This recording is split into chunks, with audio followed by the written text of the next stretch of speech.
Best and worst case scenarios for Artemi Panarin, Vincent Trocheck, and Blake Wheeler. What can we expect from all three players this season? And will this be the second line for the New York Rangers on opening night? We discuss on today's episode of Locked On New York Rangers. You're Locked On the New York Rangers, your daily podcast on the New York Rangers. Part of the Locked On Podcast Network, your team every day. Welcome back, Blue Shirts fans, to episode number 891 of the Locked On New York Rangers podcast. I'm your host, John Chick. Just want to thank you guys, as always, for making Locked On New York Rangers your first listen every day. We are free and available on all platforms, including YouTube, and we are, of course, part of the Locked On Podcast Network, your team every day. And so wanted to go ahead, continue our off-season series that we've been doing. We're kind of getting toward the end of this project here. Basically, we started with the goalies, worked our way to the defensemen. Now we are going through the forwards here. Basically just taking a look at every single player that I believe will be a member of the New York Rangers opening night roster, going through all the best case and the worst case scenarios for every single player. And today, we are all the way up to the second line. Then after this, it'll just be the top liner. What could be the second line? What could be the top line? And like I said in the past, once it gets closer to opening night, I'll kind of have some definitive line combinations, defense pairings, the combinations that I would really like to see the Rangers go with. And we'll kind of predict what the Rangers themselves will do. Maybe we'll do one for each, what I would do and what the Rangers will probably end up doing. But regardless, for the time being, we're going to go ahead and, like I said, continue our best and worst case scenario. And we are talking about what could be the Rangers' second line on opening night. And once again, that is left to right, Panarin, Trocheck, and Blake Wheeler. And we're going to start with Artemi Panarin. Panarin now 31 years old.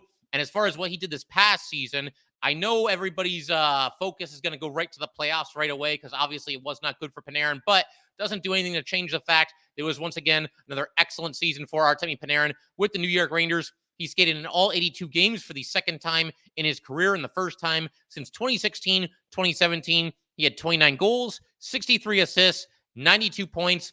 92 points is the third highest total of his career, and all three of his biggest seasons, just going by points, all three of those have indeed come with the New York Rangers. So a heck of a player before he got here and has become, really even better since he arrived on Broadway. He was also a +4, which is interestingly the worst plus-minus mark of Panarin's career, a 14.2 shooting percentage, averaged 19 minutes and 36 seconds of ice time per night, blocked 11 shots, had 26 hits, 36 takeaways against 102 giveaways, the 102 giveaways, the most of his career. And that is something that's become a little bit of an issue for Panarin. There's times where, he'll try to thread the needle a little bit too much and it'll be to the Rangers' detriment. But regardless, I mentioned the playoff stats a second ago.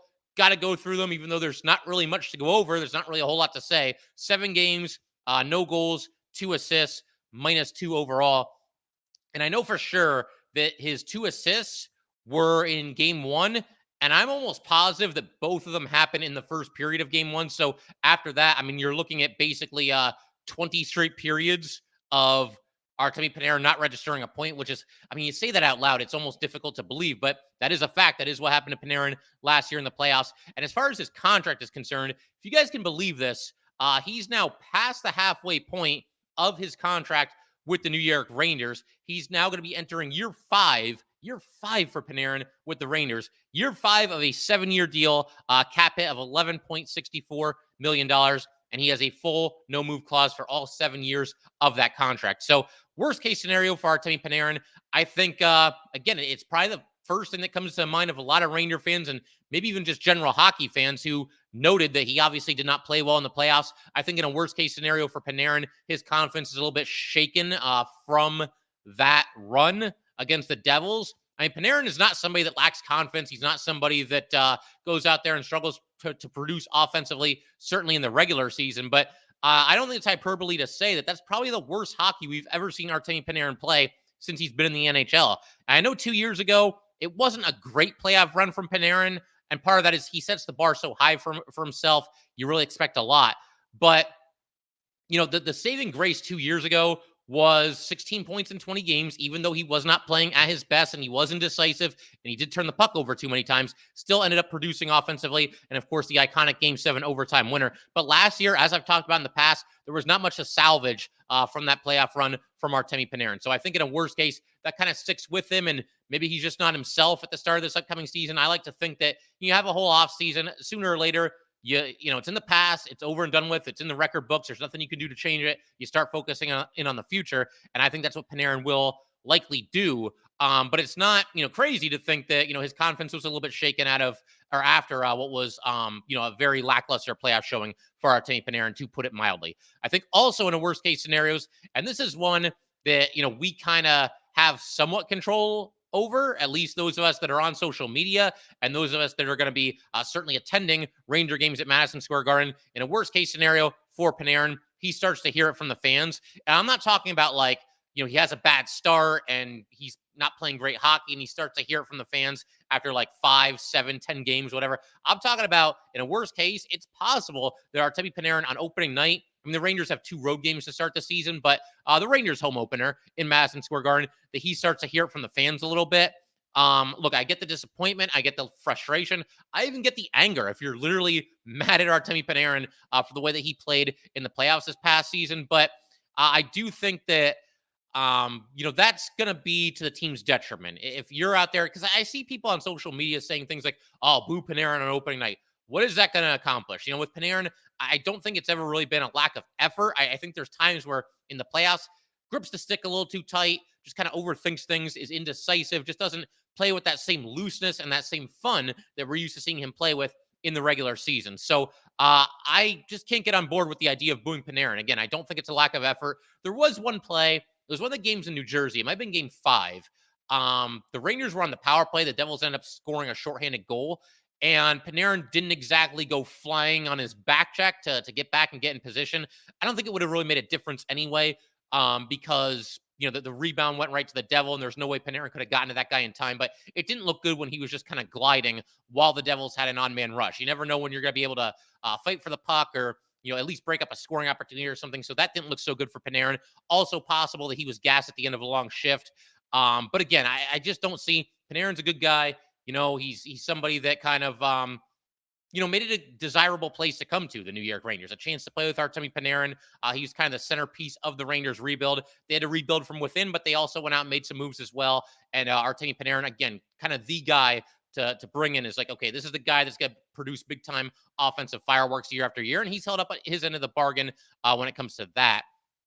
Something else in a worst-case scenario for Panarin, we've talked about this with some of the other vets. I mentioned it with Chris Kreider for sure, but maybe a little bit of a disconnect between Panarin and Laviolette, or really any of the Ranger vets in Laviolette. We've talked about this in the past too. Laviolette, he's not exactly subtle. He's not afraid to make his voice heard on the bench there.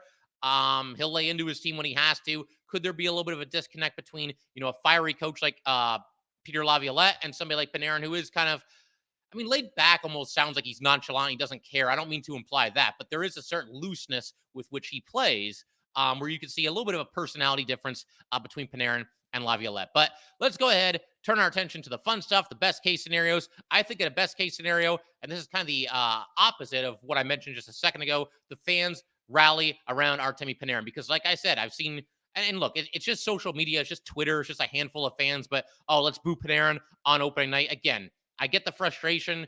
I get, being disappointed.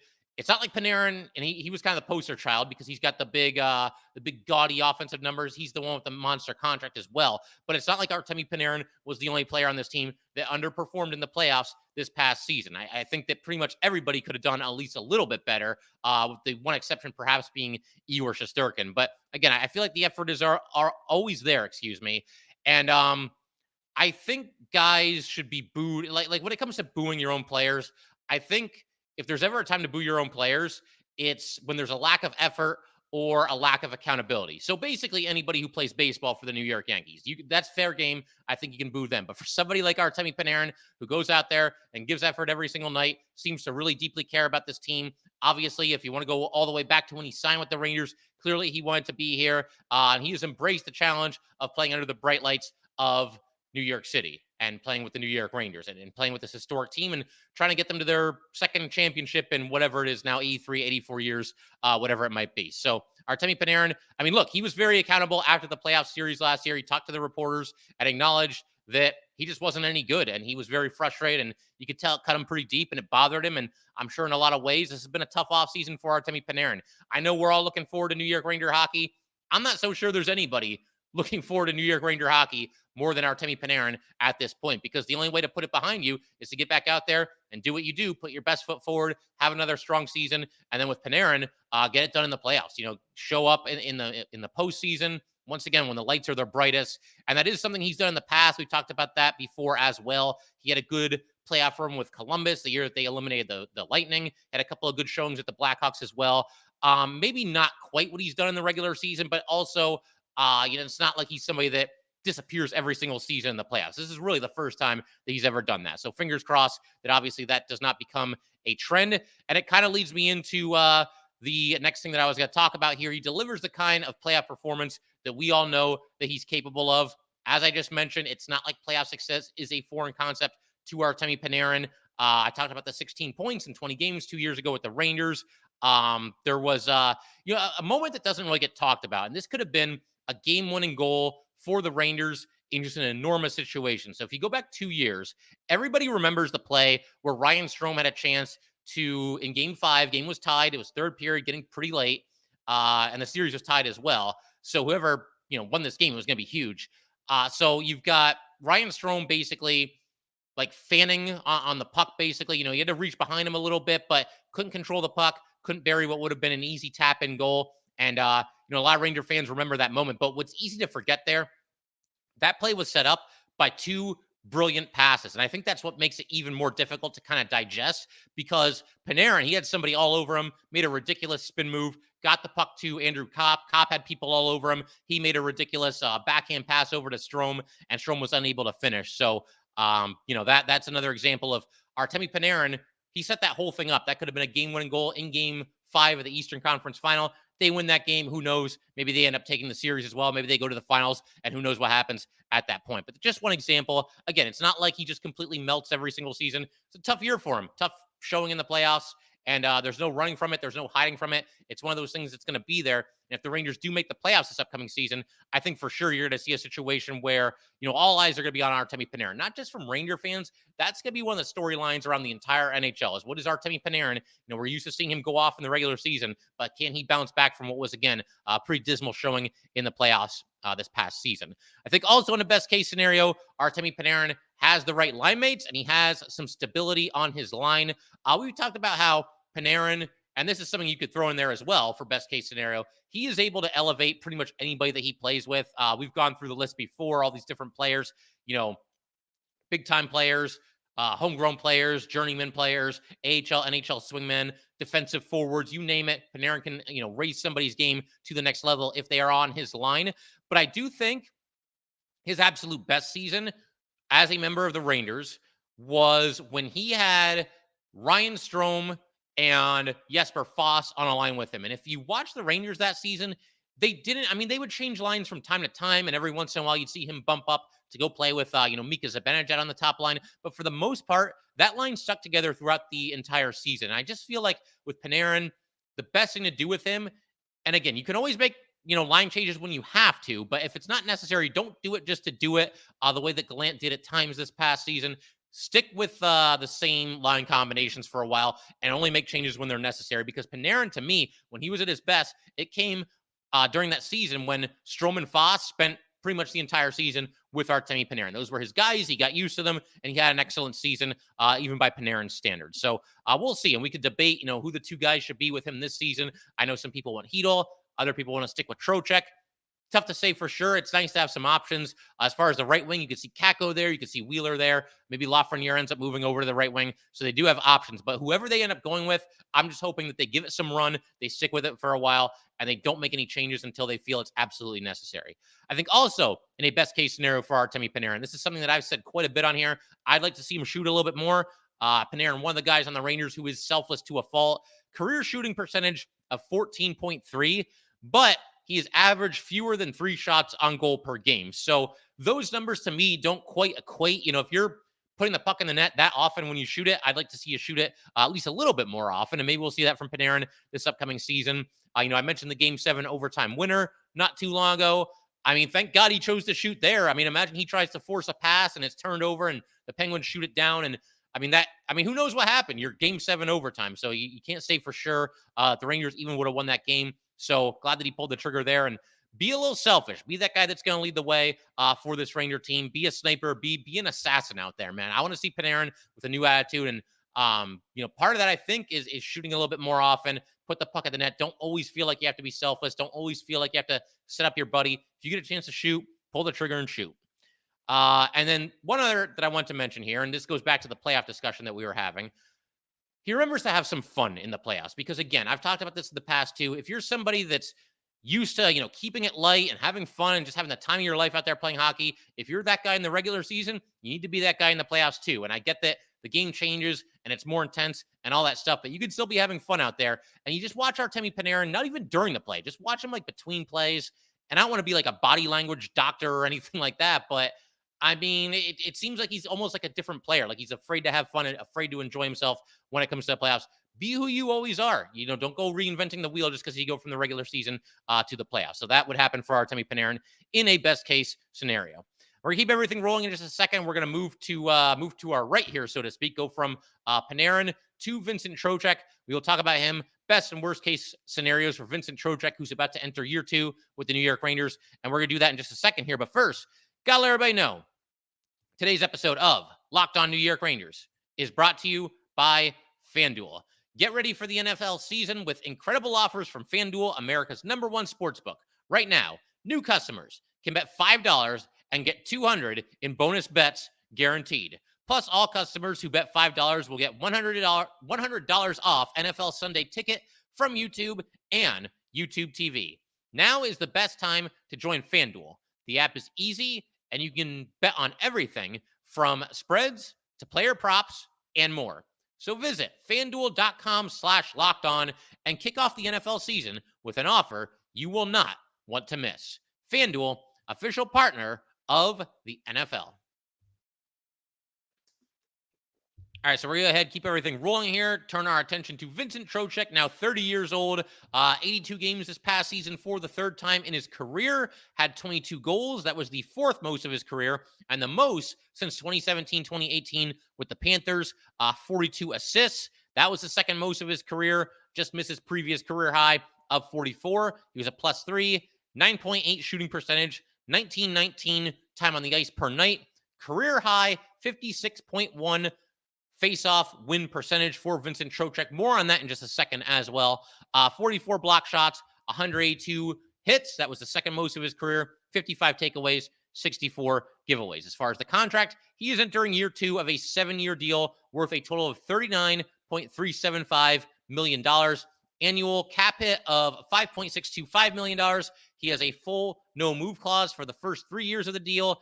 Year 4, he can block trades to 12 teams. Years 5 and 6, he can block trades to 10 teams. And in year 7, he can block trades to 6 teams. You got all that? There's going to be a quiz later. You got to remember every single detail of that contract that I just mentioned there. Worst case scenario for Vincent Trocheck. This is through no fault of his own, but it's possible that Trocheck may inadvertently hold Filip Chytil back from some massive breakout season. We talked about the Panarin bump and the ability to play in the top 6 and what an opportunity that can be. Again, it's not really Trocheck's fault if he's on the second line. He's out there doing his job. But for Trocheck, he pretty much is the player that he's going to be. And he's a very good player. There's no denying it. But with Filip Chytil, I feel like given his age and given what he did this past season compared to what he had done in previous seasons, I feel like the upside for Chytil might be just a little bit higher. And so if Trocheck remains on the second line, again, it's no fault of his own, but he could possibly block Chytil from becoming, the total player that he could possibly be. I think also in a worst case scenario, just like Panarin, he too becomes the target of Ranger fans a little bit. I've noticed over the years that Ranger fans and maybe other fan bases as well, they tend to go a little bit easier on their homegrown players than they do on guys that come in via free agency, especially guys that come in and, they've got, somewhat big contracts, as Vincent Trocheck does. Trocheck, as we just mentioned with his contract, does have a fairly significant cap hit.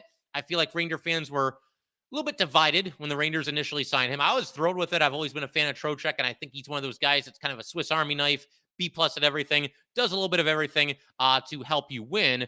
But there were some Ranger fans who were lukewarm to that signing at best, and they wanted to see somebody like Philip Hedl get an opportunity, or Andrew Kopp was here the season before. Maybe some people wanted to hang on to Kopp. I still think of all three of those players that were there for the Rangers, Strome, Kopp, and Trocheck. I still think Trocheck was the right choice, but I can see a situation where maybe if they feel like Philip Hedl isn't getting enough ice time, that they start to take it out on Vincent Trocheck at least a little bit.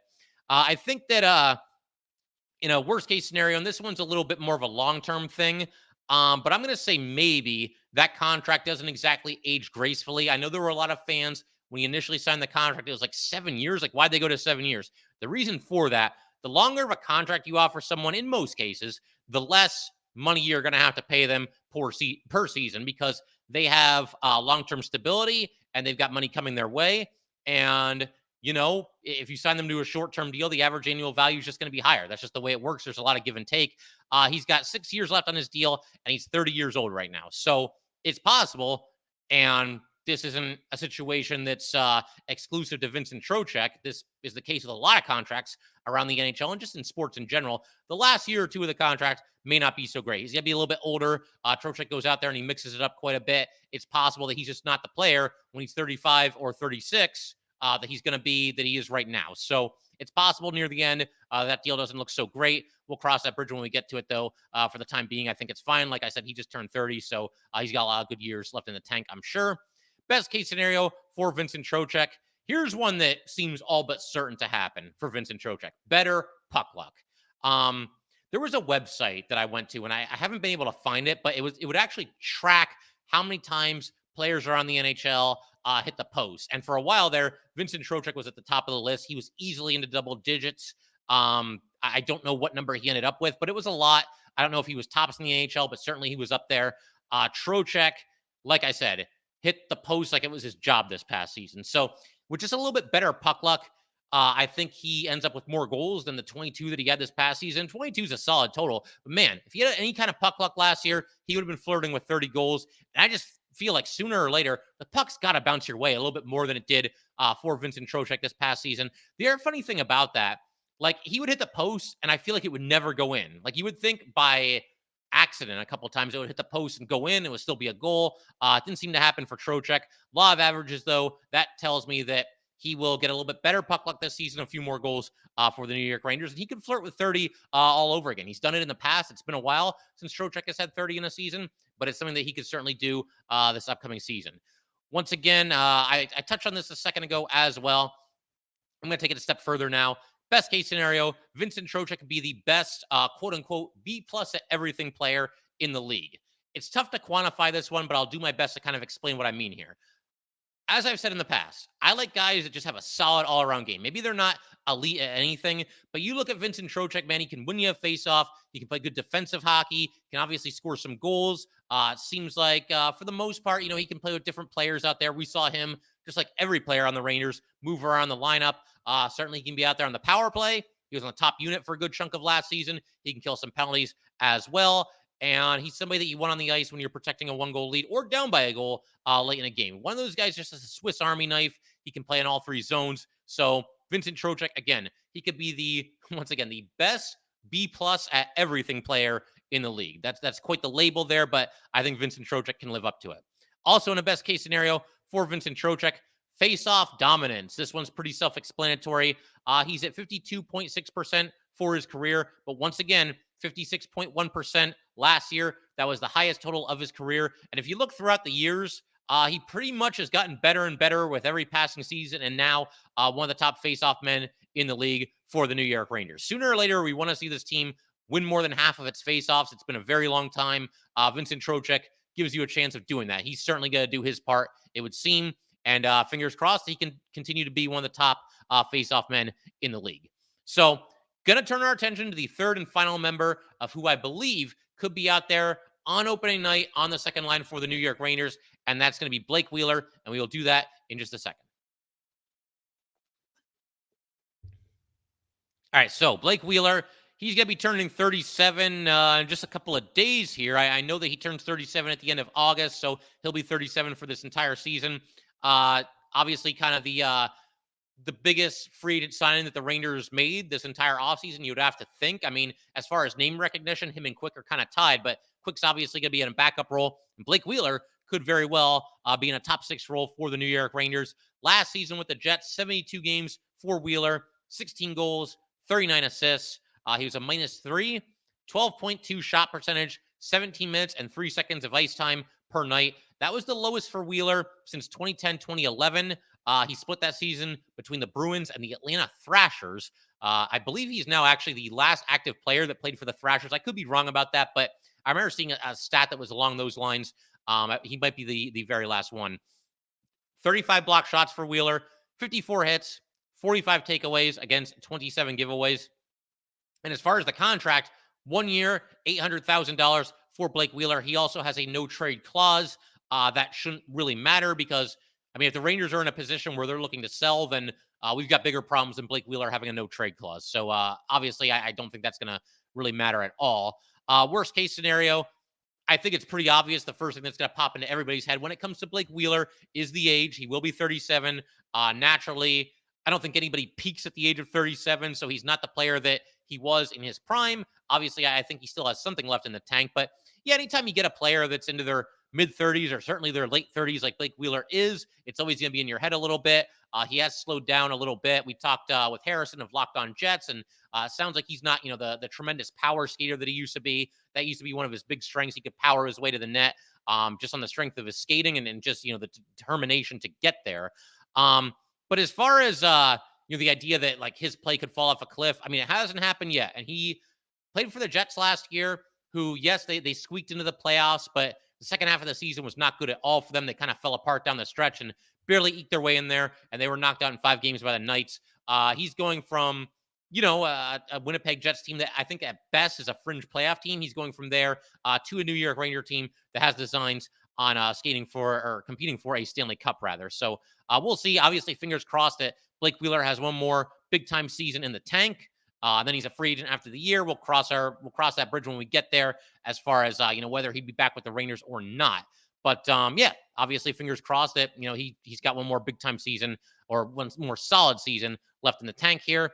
I think in a worst case scenario, and I touched on this just a second ago as well. Worst case scenario for Blake Wheeler, the skating just is not there anymore. Again, the skating, the powering his way to the net, that used to be a big part of Blake Wheeler's game. And it sounds like the skating has declined at least a little bit. Hopefully he's got enough there where he can still do that to an extent. We'll see what we get when the Rangers, lace him up for the preseason and then certainly the regular season as well. And look, obviously he's not going to be a speed demon, but also have to hope that, his lack of speed is not a liability for this New York Ranger team. The Rangers, as I've mentioned in the past, not really a slow team, but not a fast team either. There's not a whole lot of burners on this Ranger team that really give defenders nightmares, at least from a speed perspective. I think in a worst case scenario as well, we heard some reports out of Winnipeg that it's a little bit of a dysfunctional locker room, and it sounds like there's a little bit of a divide there between the veteran players and the young players on that team. So I guess in a worst case scenario, Blake Wheeler just wouldn't fit in from a culture perspective. Just wouldn't really fit in with the Ranger locker room. I don't think that'll be the case. I mean, I think one of the biggest reasons he signed with the Rangers is he wants to win a Stanley Cup. I mean, he's made his money. He's, made some all-star teams. He's had a great career. The only thing that he really hasn't done is win a Stanley Cup, and he's got a chance to do that with the New York Rangers this upcoming season. And I got to figure, it's probably a breath of fresh air for him because, as we mentioned, things had kind of gone south with the Winnipeg Jets. He's got a whole new situation now, a chance for a little bit of a refresh, a restart, just a new surrounding, and I think he's going to embrace that. So I wouldn't worry too much about him not fitting in, but I guess it's one of those things that can never be completely discounted either. I think in a best case scenario for Blake Wheeler, and I talked about this, we did our live episode during free agency. I talked about this on that day. In a best case scenario, Blake Wheeler could be the absolute steal of free agency because you have somebody here who was making $8.25 million per season on his last contract. Obviously, he was bought out. Even his contract before his most recent one, he was at $5.6 million per season. And now you're the Rangers. You got this guy for only $800,000. That's only $25K over the minimum. And I realize him getting out by the Jets, being bought out by the Jets, he's still going to be getting $2.75 million per season. But again, he gave the Rangers a break by signing with them for only $800K. I realize he's made a ton of money and, again, the buyout money and everything. But you can't tell me that Blake Wheeler could not have done better than 1 year, $800K. He's here because he wants to be here. And again, he gave the Rangers a break with the salary cap situation and everything. I mean, if he wanted to be a Ranger, which it looks like he certainly did, he was going to have to pretty much do what he did and sign for just six figures. I mean, maybe a little bit more, but that's about as much as the Rangers could have afforded to give to Blake Wheeler. So very much looking forward to seeing what he can do. Obviously, again, I think based on the price tag that he got from the Rangers and the fact that he might be playing with Panarin, he might be in a top six role. Yeah, Blake Wheeler, even at his advanced age, has a chance to be the absolute steal of free agency for the New York Rangers. I think also in a best case scenario, reuniting with Jacob Trouba kind of reinvigorates him a little bit. From what I understand, the two of them were pretty tight when they were in Winnipeg. And it's kind of a role reversal now because Blake Wheeler was the captain of the Jets. And, obviously Jacob Trouba was a young player on that team. Trouba's still pretty young. I mean, he's still like 28 or 29, somewhere in there. But now a little bit of a role reversal where Blake Wheeler's sort of joining Jacob Trouba's team, so to speak. But regardless, I still think that that's a good situation for Wheeler. He's got at least one close friend in that locker room. And I got to think whether you're a young player, a veteran, whatever it might be, you get traded, you sign with a new team in free agency, whatever the situation might be, having at least one close friend on the new team, that's got to help at least a little bit. At least it's not a room completely full of strangers. He knows at least one player in there. That's Jacob Trouba. And so hopefully, again, he's just kind of reinvigorated, linking back up with his old friend here and doing everything he can, like I said, to help the Rangers potentially win a Stanley Cup this season. I think also in a best case scenario, the Rangers manage his time on the ice. You don't want to baby anybody or anything like that. I'm sure Wheeler doesn't want that either. But it was interesting last season because 2 years ago with the Jets, Blake Wheeler was at 19 minutes, 32 seconds of ice time per night. Last year, it dipped all the way down to 17:03. So you get a difference of about 2.5 minutes per night, which, you project that over 82 games. That's a pretty significant difference. Look, Rangers have some young players. Hopefully they're ready to take that next step and grow into bigger roles. I think Blake Wheeler, depending on where he ends up in the lineup or where the situation might be, maybe you're best served to kind of manage his ice time responsibly and make sure that, if the Rangers get into the playoffs this season, that he's ready to go then and kind of empty the tank for the Rangers in that situation. I think also in a best case scenario, we get sort of an empty the tank kind of a season from Blake Wheeler. As I mentioned, he's about to turn 37, not getting any younger. There's only so many chances that Blake Wheeler is going to have left. And as I mentioned a minute ago, he's not signing with the Rangers for only six figures and 1 year if he doesn't truly believe that this team has a chance to win a Stanley Cup this upcoming season. And again, I don't know how much longer Blake Wheeler wants to play. We'll see. Once this season ends, we'll see where everything stands, and he'll be a free agent all over again. But while he's here, you just hope that this is kind of an empty the tank kind of a season where he just goes out there, leaves it all on the ice every single night. If the Rangers are in the playoffs, he's somebody that's just going all out. Even this past season in the playoffs, the Jets were out of there pretty quick, but they played 5 games. He had 2 goals and 4 assists in the playoffs. So Blake Wheeler, hopefully he's a playoff performer, and hopefully he's somebody that just kind of lays it all on the ice, come playoff time and even in the regular season as well. Because you got to figure he's not going to have that many more chances to hoist the Stanley Cup over his head. He's probably aware of that as well. And so, yeah, at the age of 37, you hope that he goes out there and lays all on the line every single night. And to kind of piggyback off of that, if he does that, if he plays like that, again, I think more in the playoffs, but in the regular season as well, hopefully that kind of rubs off on other players on the New York Rangers. Because if 37-year-old Blake Wheeler is out there, giving it everything he's got and playing every shift like it's his last and doing everything he possibly can to get this Ranger team to go as far as it can go and potentially win a championship. If he's doing that at the age of 37, then for the young players, I mean, hey, what's your excuse, right? Even the Ranger veteran forwards, all of them except for Wheeler and Bonino, I think that's it. All the rest of them are like 32 or younger. So what's your excuse going to be if this guy's going all out every single night and you're not, and you're in your early 30s or your early 20s or your mid 20s, whatever the case might be. So I do like this pickup for Blake Wheeler for the New York Rangers. Looking forward to seeing how he fits in. And again, they got him at a serious discount. So Ranger fans, be patient with this guy. Give him a couple games. Give him a break. Let him find his legs. Let him find chemistry with his new teammates. He's already done the Rangers a huge favor by agreeing to just 1 year and $800,000 for this season. So we pretty much wrap it up there. That'll do it for today. We are going to have one more episode this week, and then I'm going to be on vacation, but we'll be back with 3 episodes next week as well. The only thing of note there really is that if there's any breaking news with the Rangers between now and Tuesday of next week, I'm not really going to be around for it, but I will have one more pre-recorded episode for you guys that'll go out probably tomorrow, and just kind of hold you guys over until we're back from vacation, and then we'll have the preseason, the regular season, all that fun stuff to look forward to. But that will do it for today, guys. Once again, if you'd like to get in touch with this podcast, please send an email to lockedonnyrangers@gmail.com. Once again, that is lockedonnyrangers@gmail.com. Definitely give us a follow on Twitter as well, at @LO_NY_Rangers. Once again, that's at @LO_NY_Rangers. And please remember to subscribe to Locked On New York Rangers YouTube channel as well. Thanks again, guys. I will see you next time.